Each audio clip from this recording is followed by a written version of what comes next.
everyone. What a glorious summer it's been so far. Hopefully you're taking some time to do a lot of reading and writing. National Novel Writing Month began in 1999. It's a straightforward challenge to write 50,000 words of a novel in 30 days. Now each year on November 1st, hundreds of thousands of people around the world begin to write, determined to finish by the end of the month with 50,000 words of a brand new novel. In 2021, 427,653 writers participated in the NaNoWriMo programs. It is the largest writing event in the world. This evening, we're excited to host NaNoWriMo director Grant Faulkner in conversation with Storymatic creator Brian Mooney. Grant is also a writer and a lover of short fiction. His newest collection of stories is All of the Comfort That Sin Can Provide. I'm enjoying a nice California Pinot Noir this evening that I brought back from a recent trip, since Grant is from California. What is everybody else drinking?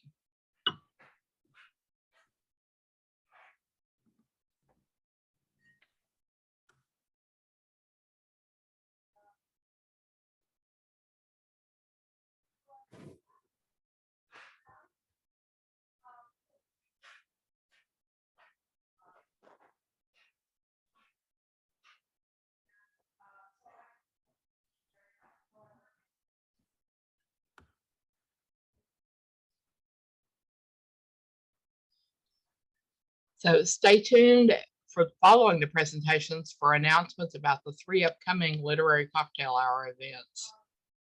Grant Faulkner is the executive director of NaNoWriMo and the co-founder of the 100-Word Story. He has published 2 books on writing, Pep Talks for Writers, 52 Insights and Actions to Boost Your Creative Mojo, and Brave the Page, a teen writing guide. He's also published All the Comfort That Sin Can Provide, a collection of short stories, Fishers, a collection of 100-word stories, and Nothing Short of 100, selected tales from the 100-word story.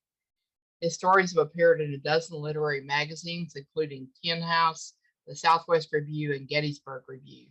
And he's been anthologized in collections such as Norton's New Micro, Exceptionally Short Fiction, and Best Small Fictions. He's the host of the podcast Right Minded, and he lives in San Francisco. Brian Mooney has published essays, fiction, and poetry in the Alaska Quarterly Review, Bellevue Literary, Cincinnati Review, Crazy Horse, and other journals. His essays about the creative process were presented by Leonard Nimoy for the United States Artists at the Chicago Museum of Contemporary Art, Paramount Studios, and the Jazz at Lincoln Center. He is the creator of the Storymatic family of creative prompts, which includes Rememory and Synapses, and he lives in Vermont. Welcome, Grant and Brian. Sandy. Thank you, Sandy. Grant, thanks so much for being here this evening. Absolutely. I just want to mention one concern, Brian. The options there in the poll were a little bit biased towards the alcoholic side of beverages, and so I was thinking, if you're if you're not drinking alcohol, you could only choose a water or a shrub. I have a shrub. Oh, I wasn't there. I think there was a mocktail on there too. Oh, mocktail. You're right. There were 3 options, but so soda drinkers, coffee drinkers. Anyway, just making a point here, sticking up for the. It all goes under shrub. I love shrubs, all sorts of shrubs. So you want to jump in? The book? No, you don't Let's just kind of stare at each other uncomfortably for a while. So All the Comfort Sin Can Provide. Yeah.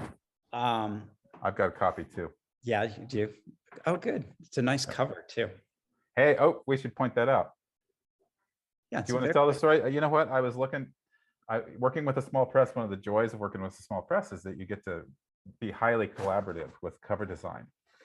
And Brian's lovely friend and partner, Vaughn, I was just kind of scouring the internet for images, and I happened upon her photos and loved them. And so this photo is it's a portion of one of her bigger photos, but it's so great.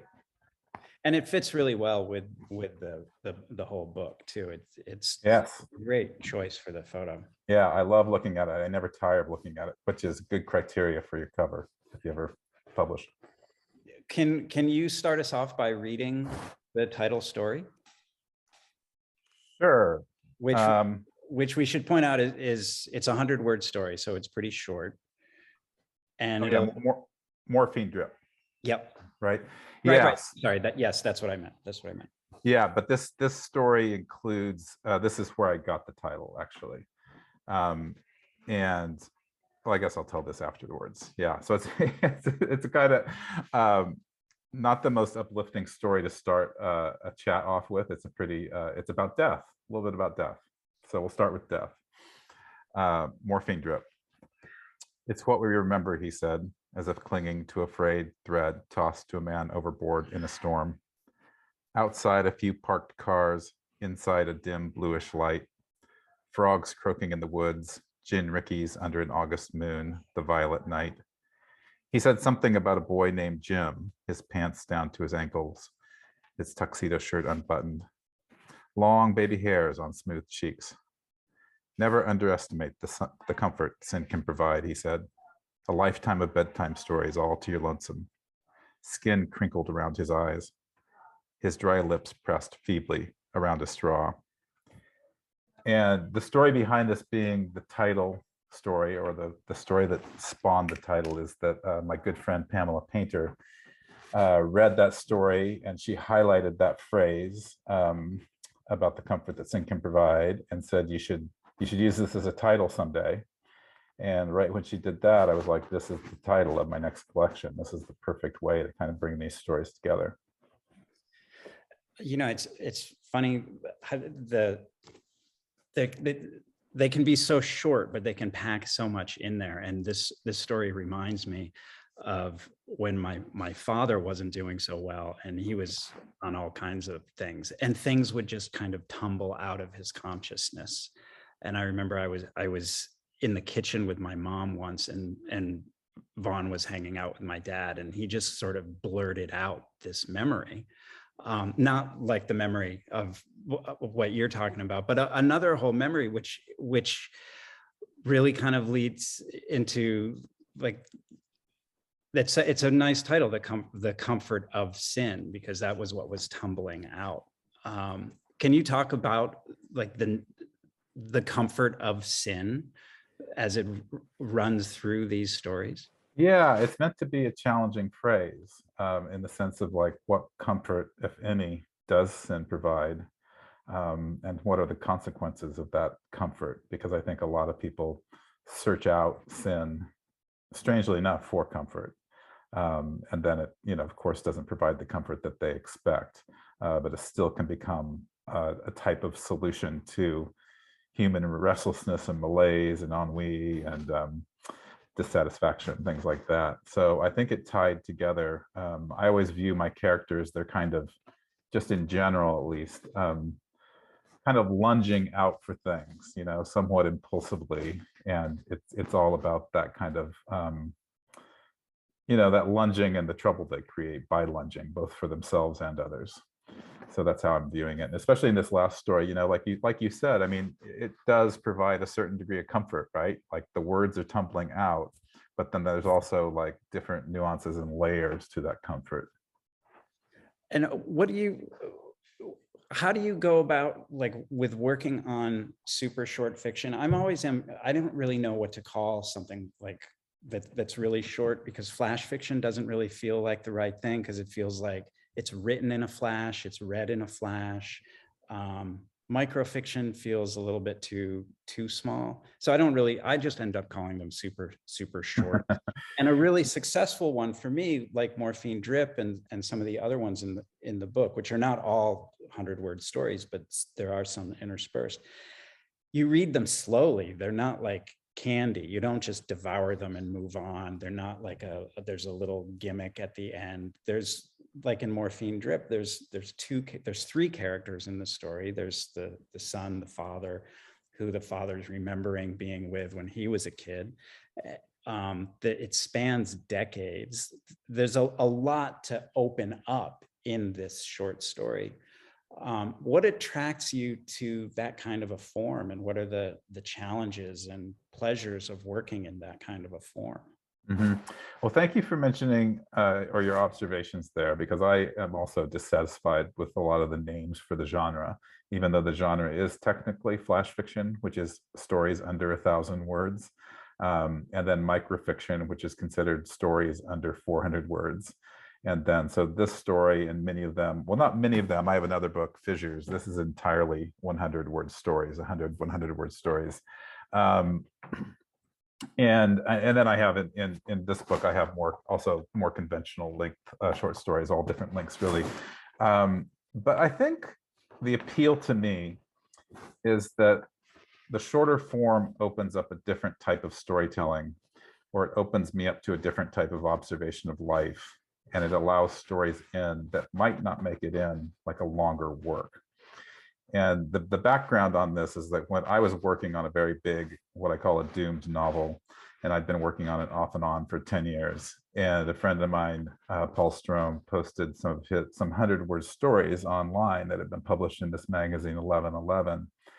And they were, he'd written them as part of his memoir. He wrote 100-word stories as his memoir. And what I loved about them were that they were just these tiny, somewhat insignificant episodes, or they could have a degree of insignificance, not to make it into this bigger dramatic story.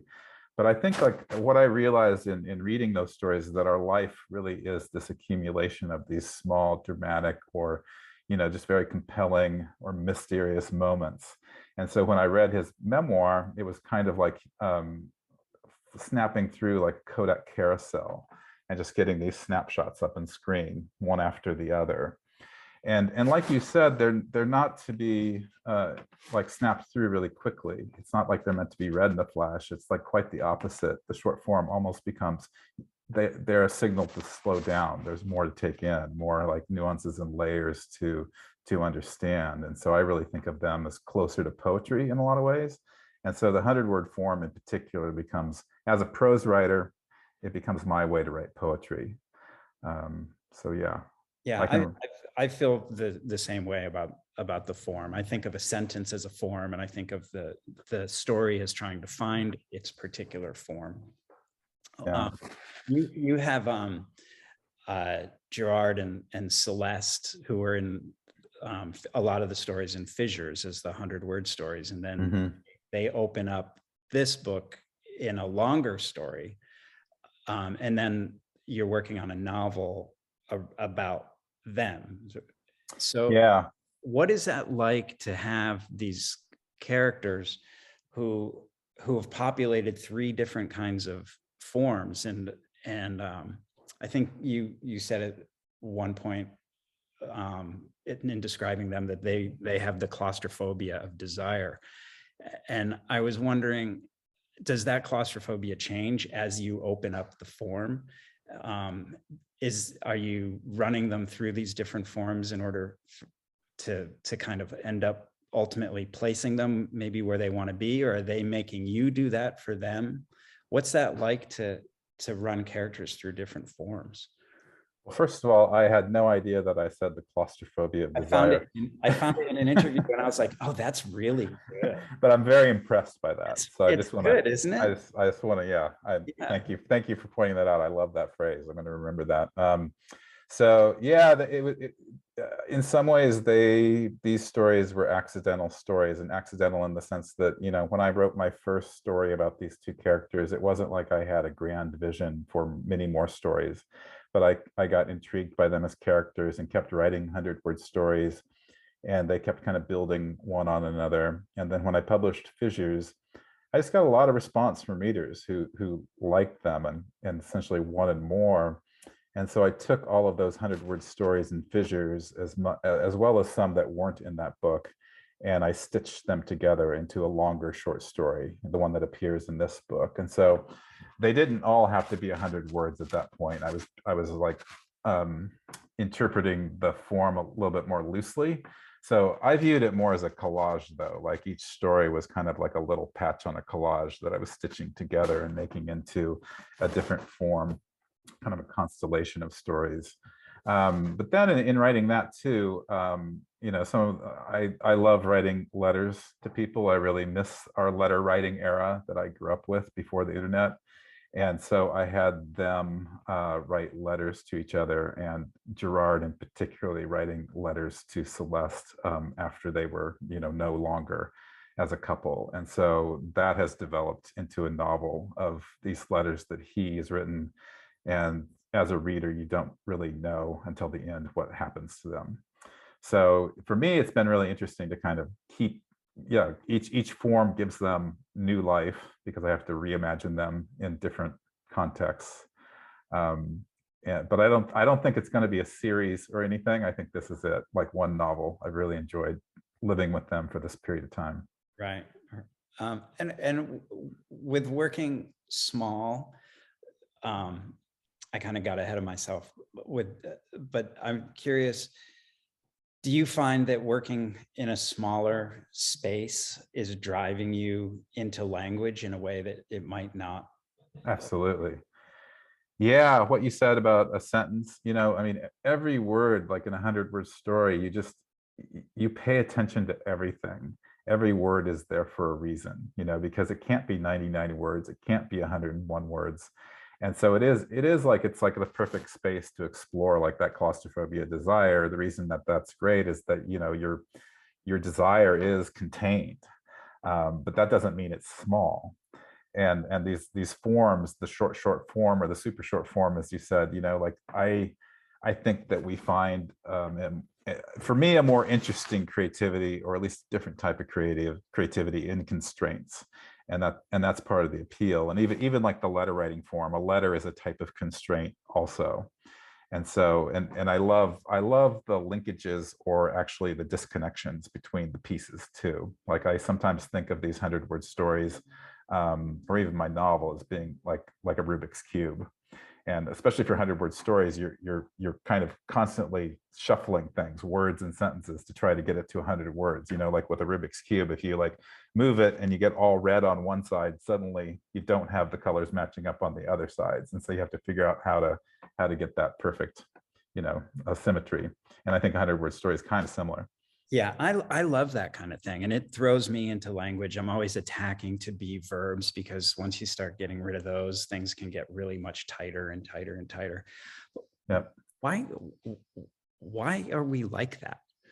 Like, what is it like? I'm always thinking, like, what is it about that I'm always trying to trim the fat out of everything and have my prose be like those super skinny Giacometti sculptures. That's kind of what I'm after.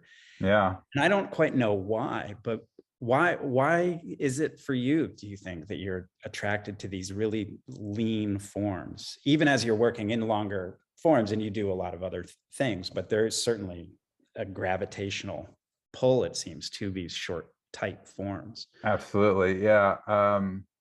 I think what's interesting about them, it is that attention to language, and it is that tightness that you're saying. Like, it's interesting to me because sometimes I will read a story that is 100 words that got published that I liked and everything, and I'll notice a little bit of flabbiness in it, and it drives me crazy. So it's just such a puzzle.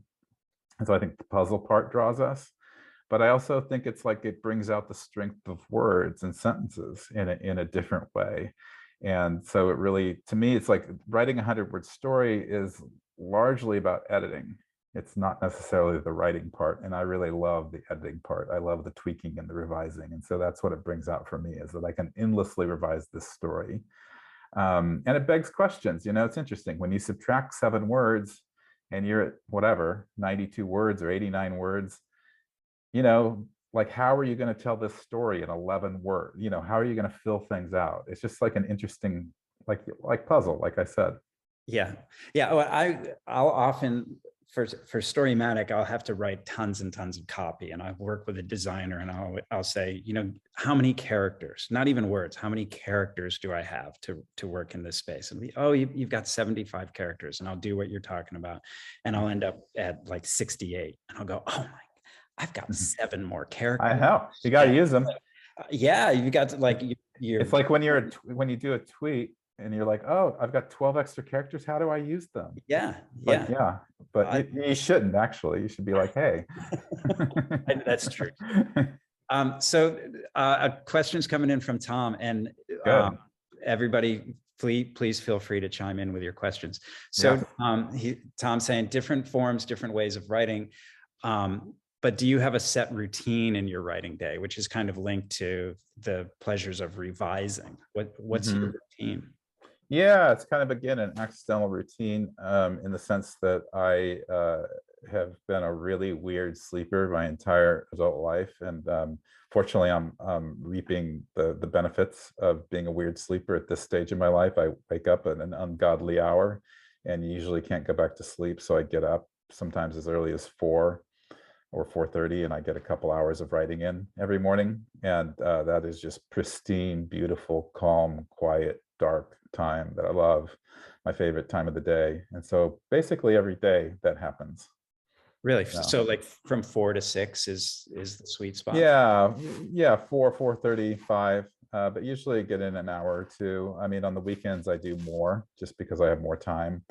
I don't have much time on the weekdays. My job's pretty demanding, and I am completely wasted by the evening. I'm just incapable of doing anything that requires me to, be articulate in any way or think. I was going around asking everybody that I was talking to a couple of years ago, when do you write? So I was trying to figure this out and move my schedule from the evening to the morning, not at 4 in the morning. And Ellen Lovell, who's lives in Montpelier, she's a wonderful poet. She used to be the president of Marlborough College. She had the best answer, which was that she keeps to the same kind of schedule that you keep to. And she said she likes it because it's closer to the dream state. It is, yeah. And you're up and you're going, and what's rattling around in there it's a lot easier to get it out.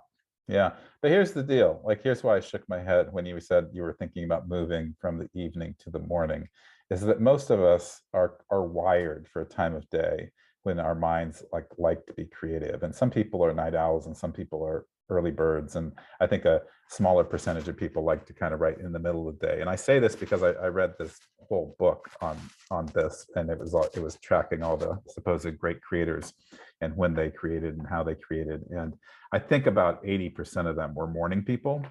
So, and I think like 20% were evening people, roughly. I always say, I don't know what, either no one reported to be an afternoon person, or very few.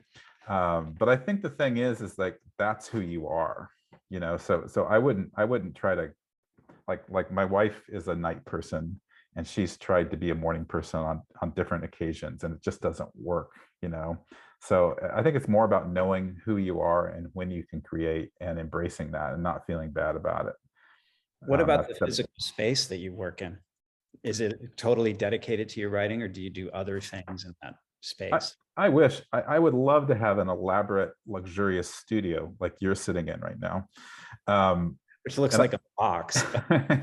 And I always thought I would have exactly that, this beautiful, spacious library that overlooked upon, this pastoral scenery and a wonderful creek and maybe a horse outside. But I have none of that. I work in an armchair, like a laptop on my lap, actually my laptop on top of my dog that's on my lap. And I've been sitting in this chair an ungodly amount of time, to the point the cushion is so flat now that it's painful to sit in it. I just contacted a reupholsterer today to come and see if we can make it comfortable, because it's giving me back problems. So this is not the answer you wanted, but this is essentially it. Chair though, or do you do anything else in that chair? I think about this a lot. Like, for a while, I had a shirt I would just wear. I would go to my little cave, and I had my shirt, my ratty kind of Hawkeye bathrobe shirt. And once I put the shirt on, I was there. And you're like Michael Jordan. Michael Jordan used to wear the same shorts from University of North Carolina, and he wore them for like 20 years underneath his professional sports garb. Yeah. I didn't know that. Yeah, same thing. Well, I think that it's. Well, I don't change my underwear either, so that works well. Well, I think what you're speaking to though is that, and Stephen King writes very nicely about this, because he's a very routine oriented writer, and his premise of routine is that when you're following a routine, the things that are part of that routine actually awaken. They're like your muse. They awaken you to creativity and they inspire you. And so whether that's a special shirt or something on your desk, you know, He has that mouse, I think, right? Doesn't he have something like that? I can't remember, but he just says it's like going into your office to write is kind of like, should be like when you're going to bed, you're following a certain kind of routine or protocol. So when you go to bed, you're probably doing a lot of things you might not even be conscious of that are sending signals to you to like get ready to sleep. And so that's a pretty good way to go to sleep. And it's also a pretty good way to sit down to write, is to, you know, develop some sort of process that you follow every day. Right. Yeah. And so do you have, besides the chair, like, do you have that process in place that you're transitioning into the writing space? Or I mean, I think at a certain point you become kind of practiced in these things and it just becomes really quick to get there. But do you go through certain things? Like I said, I missed that horse out the window by the creek I'd like to see every morning. Stephen, yeah. But no, I don't really have that. I mean, like you say, I mean, I've just done it for so long. I would love to have a better writing place, but I take what I can get living in a small house. So Jenny Altschuler is asking, did you always want to be a writer? But I want to ask a longer version of that question. Oh, poor Jenny. So the question is, did you always want to be a writer? But the third to last story, The Passenger, about it's I think it's probably my favorite story in the collection. I thought it was just beautiful. That's so wonderful to hear. Yeah. And I say that because I always question that story. Really? I thought it was just gorgeous. This narrator who is thinking back on this girl at the time who's 3 years older than him and made a real impression on her, dreaming of going to New York, which she never does because she ends up moving to Wyoming. You could be doing this better than I could be. But he moves to New York and then he finds her on his way out west and wants to reconnect with her, possibly romantically, and he ends up taking something from her. And it's a really lovely form of sin that he does, this little theft that he does. I just thought it was gorgeous. And it made me wonder, was there someone like her for you who gave you that sense of you can be a writer, you can leave town, someone whose dreams became your dream, or you know,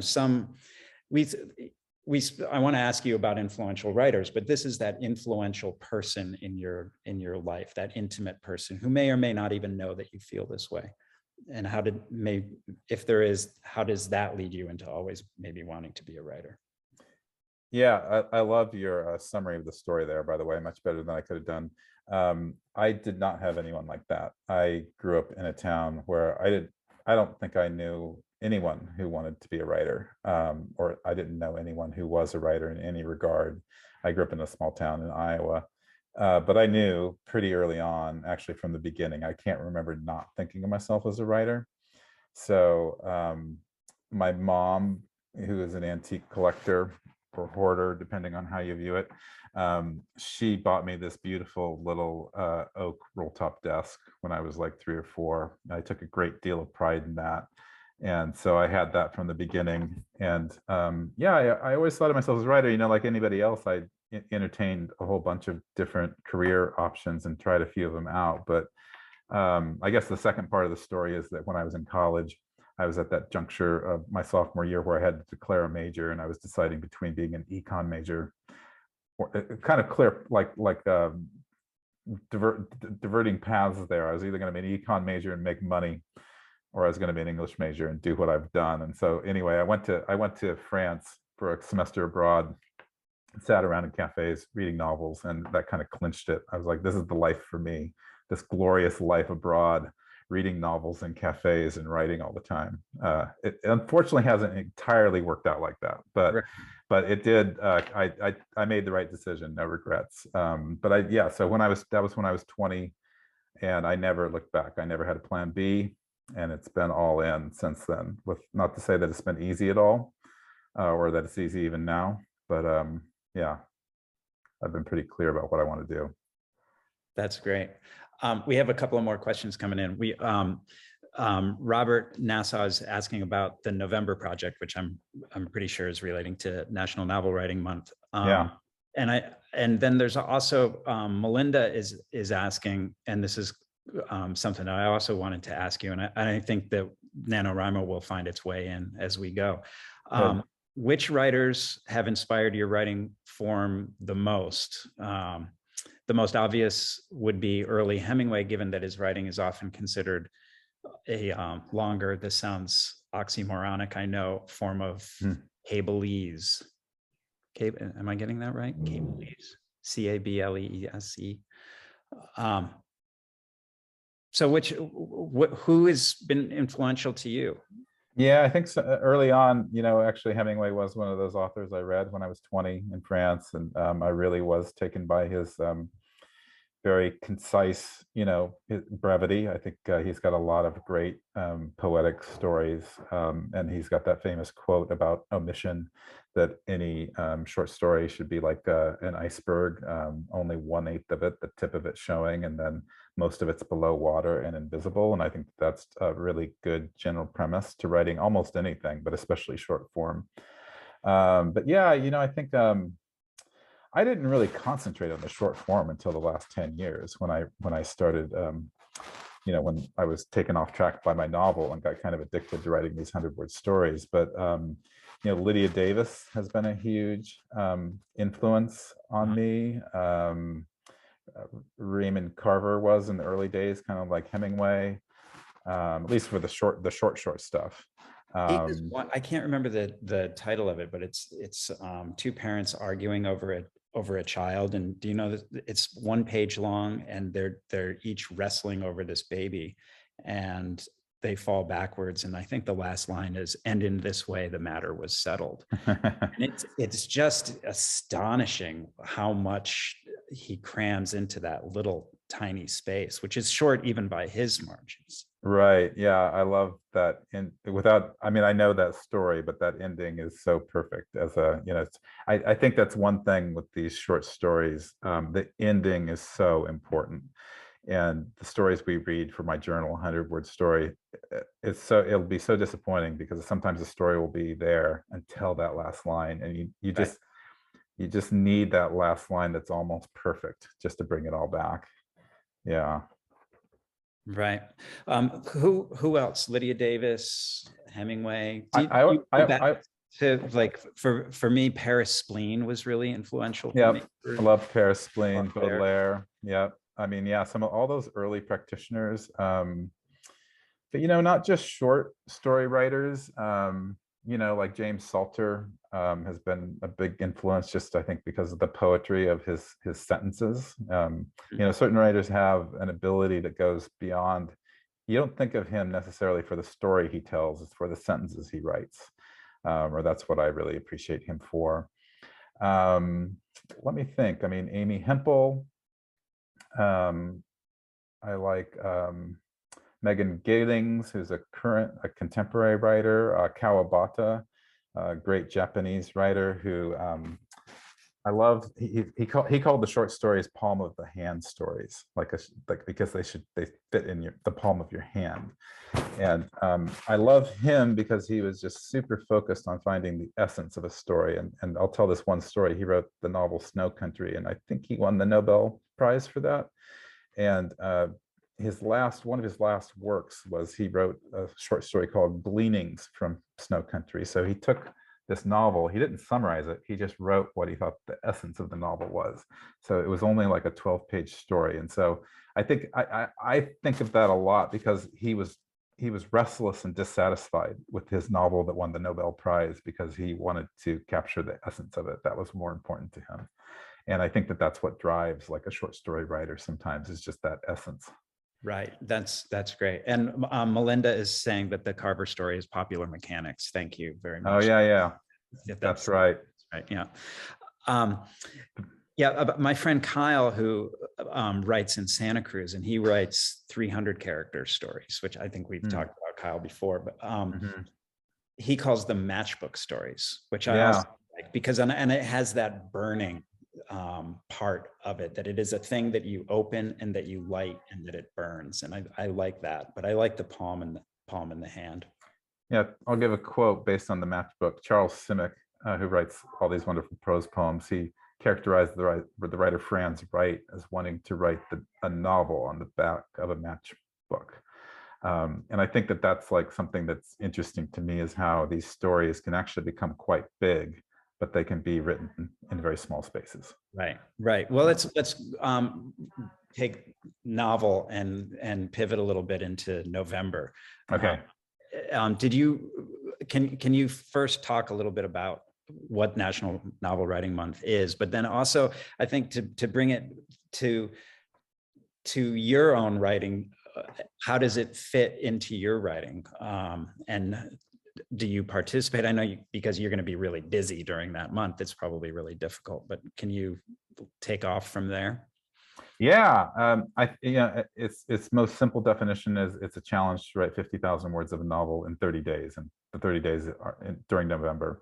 And I always say it's like one part boot camp, one part writing boot camp, one part rollicking writing party. And so the boot camp part is like learning how to show up every day and write essentially 1,700 words a day for 30 days, to do something big that most likely you didn't think you were capable of. So that's part of our guiding premise of NaNoWriMo, is everyone is capable of more than they know. But the rollicking writing party is we have all of these community. We don't believe in the mythology of the solitary writer. I mean, obviously you're going to write a lot of your novel alone, but it's also great to write alone with people around you. And so we have a lot of online community, whether it's like on the website or on social media. Hashtag NaNoWriMo is usually trending on different platforms throughout the month of November. And then we have 1,000 volunteers around the globe who organize in-person writing events in their local communities, and we work with like 1,000 libraries who do the same. So it's really all about developing community around writing and empowering people to believe in themselves to tell their story. I can't tell you how many people limit themselves because they don't quite believe in themselves to do something like creative and big. And I think we should all dare ourselves to do something that we're just holding back on, no matter if it's at work or on the page.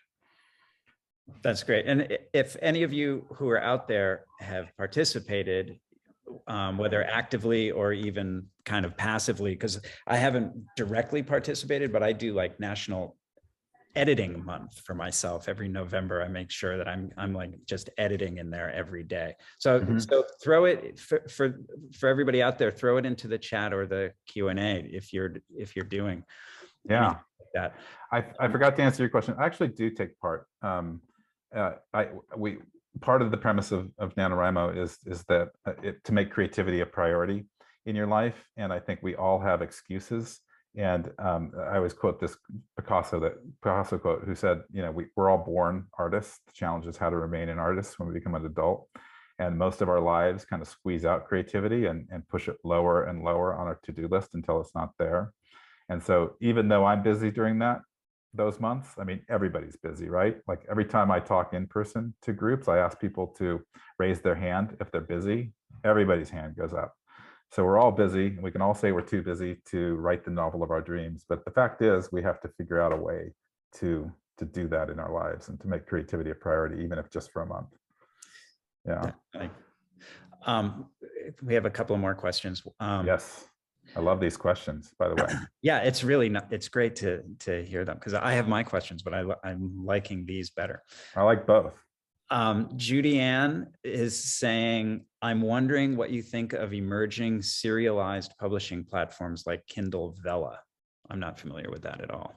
Yeah, we're living in this golden age of writing, and I say that just because of the number of writing platforms that are available in the world. world. And it's just amazing to me that, I mean, just look at what's happened in the last 25 years or 30 years. Is we used to live in a society where you could really only get published if somebody else would publish you, you know, like in the newspaper, on something that was a print material. And nowadays we can all publish. We can go publish right now. And we have all these great mechanisms to do that. And so I'm just kind of, I don't really I mean, I think it's like a matter of finding the platform that works for you, for the form of writing you're doing. So if Kindle Vella works for that purpose, then great, use it. You know, I mean, like whatever, I write a Substack newsletter on creativity and writing every week. I love writing that. I love their product, you know, for whatever reason. So yeah, I just think it's like find what works for you, figure out how to make that work in the world, and write and publish your stuff. Judy Ann is also saying that she did NaNoWriMo last year. First time, amazing. Saw that I could write a whole novel while working in 30 days. That's amazing. And we hear those. I mean, that's really what it's about, is for people like Judy Ann who are working and live busy lives. And how do you possibly write a novel? You know, it sounds, I mean, how do you do that? And that's what NaNoWriMo, we always say sorry, I'm stumbling over my language. A goal and a deadline is a creative midwife. And I really believe that. So you can do that in a lot of aspects of your life. You know, goal and a deadline, it's that simple. Yeah, and it's nice that it's a month where you show up. I think Mike Birbiglia, who's the monologuist. Yeah, love him. He said, you make appointments with people throughout the whole day. And if you want to get anything done, you need to make appointments with yourself. And then actually show up. And it feels like that's what November is for so many people. It's when you make the appointment with yourself and you do actually show up. Absolutely. Thanks to Jerry for putting in that definition of Kindle Vella. I didn't define it for people. Yeah, I know, that's exactly it, Bo. You got to make an appointment with yourself. You have to prioritize your own desires. I mean, that's essentially what time management, isn't it? It is. It's essentially identifying your own priorities in life, you know, because otherwise, if you let time happen to you, time takes away your priorities. Right. And Judy is also asking about tools and platforms, other tools and platforms that you use. Like for a first draft, are you freehanding it on a yellow legal pad? Are you working right onto a computer? Do you speak into something, which can work for a lot of people? I've done all of the above. I love experimenting with my creative process. That's one reason. That's how I found NaNoWriMo, actually, as I just wanted to shake up my creative process and try something new. And that's why I recommend it to everybody. But in terms of tools, I carry around this big notebook, and I jot down random ideas that come my way, either while I'm reading or just throughout the day. And I type them up into different files over the weekend. And then in terms of like writing a whole rough draft, I just do it in Scrivener or Word. Oh, you use Scrivener? Yeah, I toy around with others though, you know, it's just kind of out of habit. I always think mistakenly that we've reached the maximum, that we find there are no more writing, we have enough writing platforms, enough writing products, but somebody will always put out a new one that's really interesting. So we've worked with a lot of interesting products like that at NaNoWriMo. Yeah, I like Scrivener. You know, William Faulkner, he wrote, I think, loose leaf on his breaks from the post office.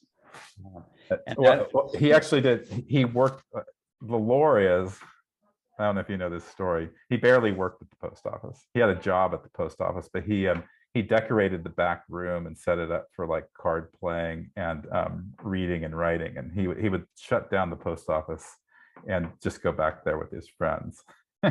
he finally got caught and fired. Oh, really? Yeah, sorry, I just like. No, that's great. That's great. That was my segue into a couple of questions about whether you're related to him or not. I'll tell a story about a successful writer writing on his breaks. Ray Bradbury would go during his lunch breaks, and back when he was writing, you had to pay to use the typewriters at the UCLA library. So he'd put in a quarter, and that would give him a half an hour on the typewriter. So that's like a beautiful way to write, right? You have a time limit, and you've paid for it, so you have to sit down and do it. So similar to your story, but I don't know, maybe William Faulkner did that as well. I don't mean to counter it. No, that's great. As for me, I share a name with William Faulkner, but we are unrelated as far as I know. Yeah, but I get asked that a lot, and every time I'm asked, I always consider lying. Yeah. But I've only lied about it once in my life. Fiction. I had to do it once. Oh, really?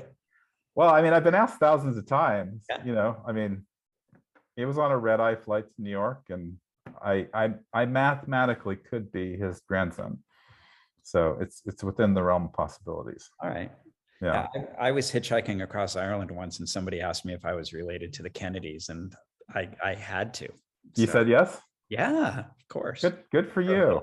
Yeah. Good for you. What were their follow-up questions? I think it kind of killed the conversation, actually. Really? Yeah, I don't really remember. Because that could have really stumped you. Yeah, I don't think I was really prepared to pull it off. When I told my lie, I had just finished a biography on William Faulkner, so I knew a lot about his life. Yeah. So yeah, it's good to be prepared. Yeah. I wanted to ask you. You have several stories in here, and then there's of course Gerard and Celeste, and you're writing from a female point of view pretty frequently. I'm shifting a little bit here, and I have no problem writing from different points of view. I like writing from a child's point of view, a girl's point of view, a middle-aged woman's point of view. But I've talked to a number of writers who are like, there's no way that I can do that. They don't think that they can pull it off. And you pull it off well. And I'm just curious what that, I mean, it's a very open-ended question. What is it like for you to just write from a different point of view and station in life? And do you know, all of those kinds of questions. Yeah, I should have some wonderful answer, but I don't think I do. I'm not even sure when you ask that, I'm not even sure how I choose. Yeah. I don't think I really consciously choose a point of view. I think it's just the way I feel a story or the way it strikes me, and I go with it. So it's not that conscious in the end. Right. And yeah, I mean, when I was coming up as a writer, I think, you know, I was coming up in kind of the last era of all the great dead white men that were pretty much studied or part of like the requirements of every English major's curriculum. So this was like in the kind of mid 80s, there was a great pressure, wonderful pressure to get out of that box of reading and writing. And so I think I was more conscious of it back then, you know, especially in the books I read. And I probably was more conscious about it in terms of the characters I was writing as well, but I'm not now really. It's just kind of happens. Yeah, I think the story dictates how it wants to be told anyway. Yeah, there's something there. Turn yourself into a conduit for wherever that story is coming from. Yeah. Somewhat related to that is the town that features prominently in a bunch of the stories, London, which is a fictional town, but I imagine it's a collage of a bunch of different places. Can you talk about creating a town and setting a number of stories in this town? Yeah, I mean, speaking of William Faulkner, that is one way he influenced me. He created a town that he placed a lot of his stories or novels in. And I think, you know, like, as I said, I'm from this town, Oskaloosa, Iowa. And I think creating a town, New London is in Iowa. And it's not specifically Oskaloosa. Like you said, it's kind of a collage. But I think it's liberating not to have it to be a place, especially a place where I grew up. So it just kind of allowed a certain degree of creative freedom. And that's why I did it. So again, it wasn't like I mean, it was a conscious decision, but I wasn't like the first time I did it in a story, I wasn't thinking that there'd be more than that one story. I just didn't want to set the story in my town of Oskaloosa where I grew up, but it's very close to that. Yeah. So it was more of a decision for me than the reader anyways, because most readers aren't familiar with the names of towns in Southeast Iowa. Right. And I think that, well, we have a few minutes left. If there are any more questions out there, we have just about 10 minutes left, I think. I'm also, oh, I lost my, And I'll answer questions on anything. I mean, I'll talk Yeah. about cryptocurrency or any number of things. We've I'd love gone a through crypto- just about all of my questions, which is pretty good. Really? I did not think that we would get through that many. They were wonderful questions. They're really good. Can you read the first paragraph from the first story, which probably is pretty close to one of the 100-word stories, and it's the Gerard Celeste that we've been talking about? Yeah. So yeah, this is this probably started out as a 100-word story, but it's longer. Celeste traced the swirl of cigarette smoke with her finger as it laced through the light glowing from the lava lamps ringing her bed. As the smoke disappeared into the candy-colored light, she wondered where it went, particles dissipating beyond sight. She imagined Gerard picnicking with his family, lolling about on a summer day, playing hide and seek with his children. He told her stories about his kids, but she never asked him about them. She didn't want to know about his other life. If he died, no one would call her.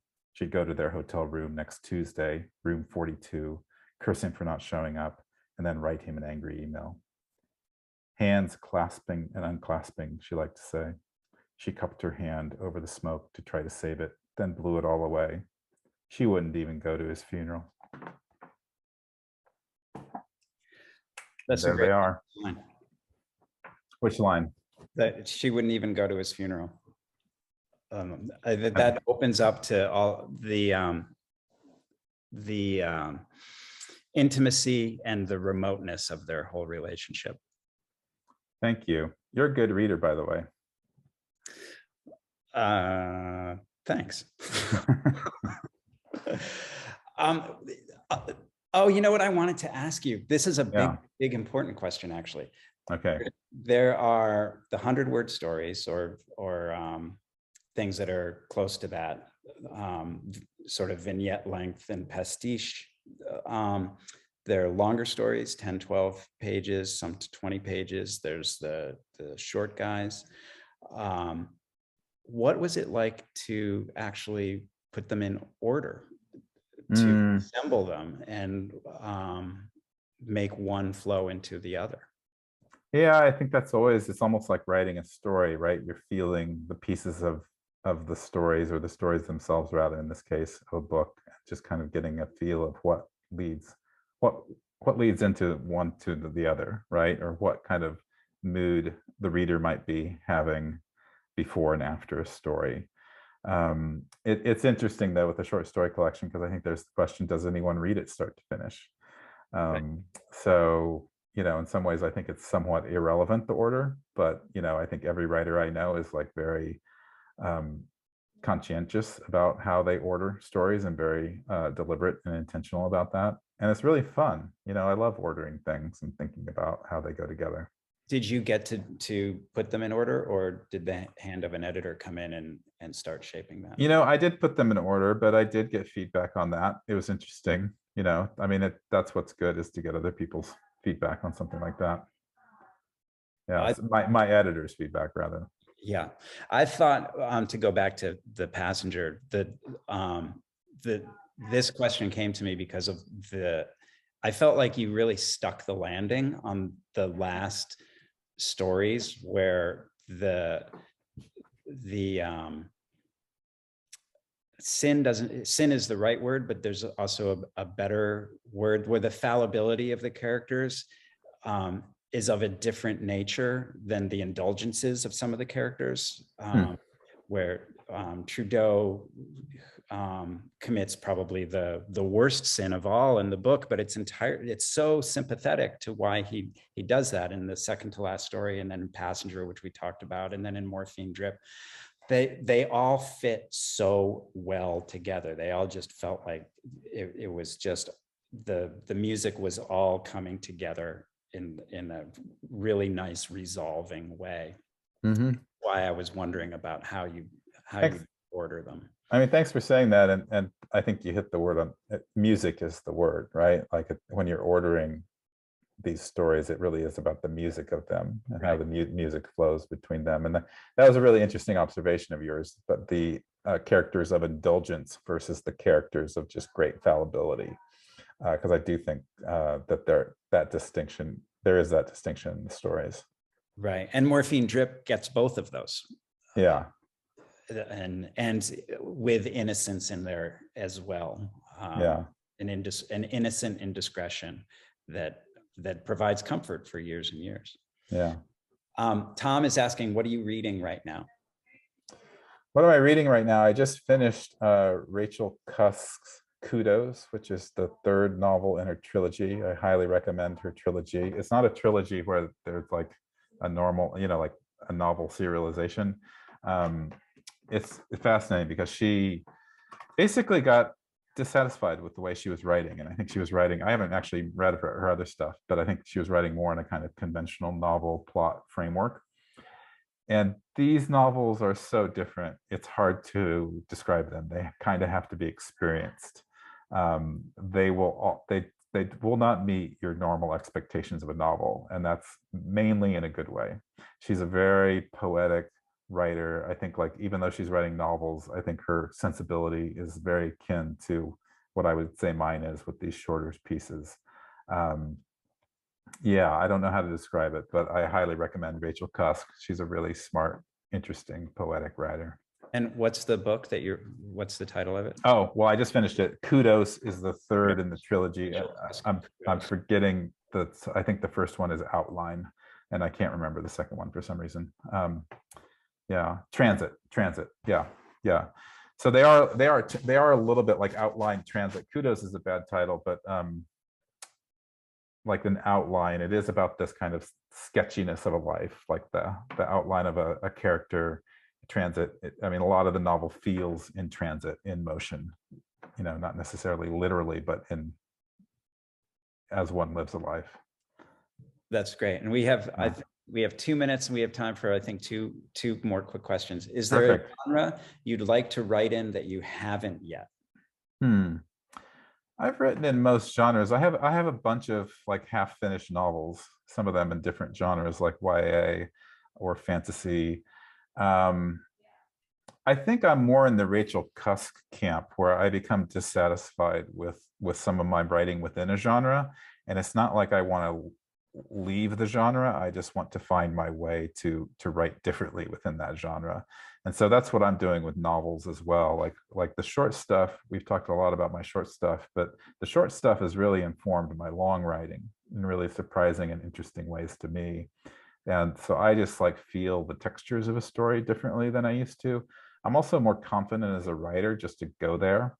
Like a lot of the writing books and all the conventional notions of plot, they can be very like overwhelming and demanding and wrong. And so for me, I'm at this point in life where I really want to define the form for myself, a little bit like Rachel Cusk, and find my way in it and trust that other people will find value in that. Right. And if they don't, maybe I don't care so much. Right. If you're interested in what you're doing, then there's a pretty good chance that of the 5 billion other people will be interested in it. Yeah, maybe 8 or 9 at least. Yeah. Maybe 13. Yeah, we can go on retreats every year together. Yeah. And last question, any thoughts on the NBA finals since you're on the West Coast? We got another hour, right?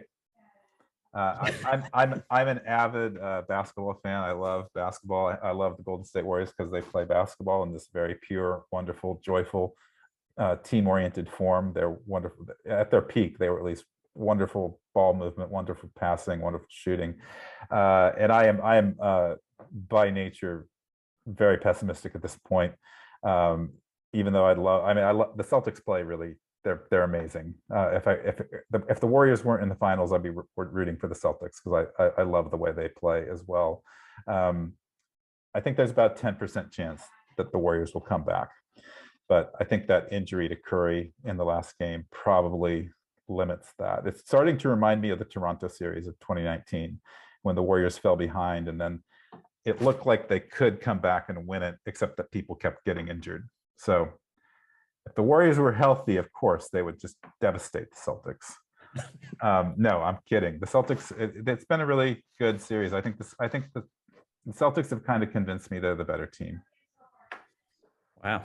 Yeah, but I don't know. It's not over. It's only No, 3 games not into over. it. It's over. All the headlines in the Chronicle today were like, the Warriors find themselves in desperate times.